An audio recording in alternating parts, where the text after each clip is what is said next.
Welcome to the Slop Temple. We pray this video helps. You start by confirming your device supports focus and that your chosen wallpaper is accessible in photos or files. Open Settings and tap Focus. Pick an existing mode or create a new one. Once selected, make sure Do Not Disturb options match your intent, then tap Add Schedule or Automation if needed.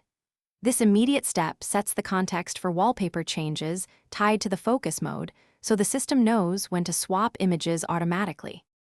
Now configure the actual wallpaper action. Inside your chosen focus, go to Customize or Options and find Home Screen or Lock Screen settings. Some systems let you link a shortcut instead.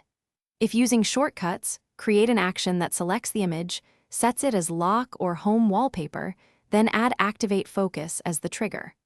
Once done, test the shortcut independently to verify it applies the image. Because the shortcut is where the device executes. To finish, activate your focus and observe the lock and home screens. The chosen wallpaper should appear. If it does not, make sure Shortcuts has permission to modify settings and that the focus automation is enabled. Also check the image file location and format. Move to Photos if needed.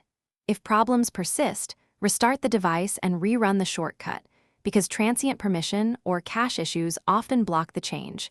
This single troubleshooting step solves most failures. Thanks for watching. Consider subscribing if we helped you.